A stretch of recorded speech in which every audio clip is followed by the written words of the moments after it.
और क्या नहीं करना चाहिए, पूजा कैसे करनी है और इस पवित्र दिन का पूरा पुण्य कैसे प्राप्त होता है। मकर संक्रांति का महत्व इतना अधिक क्यों माना जाता है, यह त्योहार क्यों मनाया जाता है और इस दिन किया गया जप तप दान स्नान पूजा और पाठ अधिक फल देने वाला क्यों कहा गया है, इन सब बातों पर भी विस्तार से चर्चा होगी। आने वाली मकर संक्रांति से जुड़ी संपूर्ण जानकारी आपको इस वीडियो में मिलेगी। आगे बढ़ने से पहले एक सरल सा अनुरोध है कि वीडियो को अंत तक देखिए ताकि हर बात सही तरह से समझ में आ सके।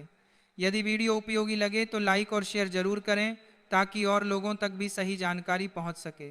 भगवान विष्णु की कृपा पाने के लिए कमेंट बॉक्स में लिखिए ओम नमो भगवते वासुदेवाय। सूर्य देव की कृपा से आपका भाग्य प्रबल हो, जीवन में उजाला बढ़े, सुख समृद्धि आए, इसके लिए श्रद्धा से लिखिए जय सूर्य देव। व्रतों और त्योहारों की जानकारी पंचांग और ज्योतिष के आधार पर बताई जाती है। कौन सी तिथि कब है, व्रत कब करना है, क्या नियम है और क्या विधि है, सब कुछ समझाया जाता है। इसी वीडियो में यह भी बताया जाएगा कि मकर संक्रांति के दिन कौन सी गलती नहीं करनी चाहिए। अब मकर संक्रांति 2026 के विषय में विस्तार से बात करते हैं। मकर संक्रांति का यह पावन उत्सव केवल भारत में ही नहीं बल्कि पड़ोसी देशों में भी श्रद्धा और उत्साह के साथ मनाया जाता है। उत्तर भारत, दक्षिण भारत, पूर्व और पश्चिम सभी प्रांतों में रहने वाले लोग इसे बड़ी आस्था से मनाते हैं। विदेशों में रहने वाले भारतीय भी इस पर्व को हर्ष के साथ मनाते हैं।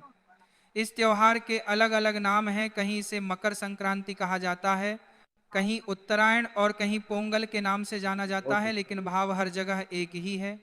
यह दिन अत्यंत शुभ माना जाता है। इस दिन किया गया जप तप दान स्नान और पूजा मनुष्य के जीवन में कल्याण और शुभ फल देने वाला माना जाता है। क्या दान करना चाहिए, किस प्रकार दान करना चाहिए और कौन सी वस्तुएं दान के लिए विशेष मानी गई हैं, इस पर भी आगे बात होती है। इससे पहले यह समझना भी आवश्यक है कि इसे मकर संक्रांति या उत्तरायण क्यों कहा जाता है और इस दिन की विशेष महिमा क्या है। हमारी सनातन परंपरा, वेद, पंचांग और ज्योतिष के अनुसार देवताओं के यहाँ समय का क्रम हमसे अलग होता है। वहाँ 6 महीने रात रहती है और 6 महीने दिन के समान रहते हैं। हमारे एक वर्ष में उनके एक दिन और एक रात पूरी होती है। सूर्य देव निरंतर गति करते हुए 12 राशियों से होकर गुजरते हैं। जब सूर्य दक्षिण दिशा की ओर झुकता है और दिन छोटे होने लगते हैं तो उसे दक्षिणायन कहा जाता है। यह स्थिति तब बनती है जब सूर्य कर्क राशि में प्रवेश करता है।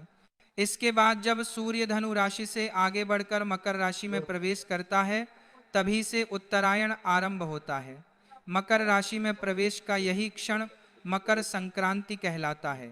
यह प्रायः जनवरी में आता है, कभी 13, कभी 14 और कभी 15 जनवरी को। इस दिन से सूर्य उत्तरी दिशा की ओर गति करना शुरू करता है और धीरे धीरे दिन बड़े होते जाते हैं। इसीलिए इसे उत्तरायण कहा जाता है, क्योंकि सूर्य का रथ उत्तर दिशा की ओर मुड़ जाता है। इसी कारण इसे देवताओं की सुबह मानी गई है। जब देवताओं के यहाँ प्रभात का समय होता है और उसी समय मनुष्य जप तप दान और पूजा करता है तो उसका फल अनेक गुना बढ़ जाता है। सुबह के शुभ समय में देवताओं के निमित्त किया गया कार्य अत्यंत प्रिय माना जाता है।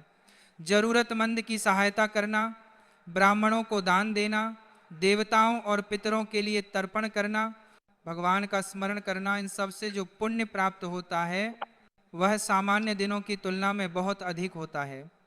इसलिए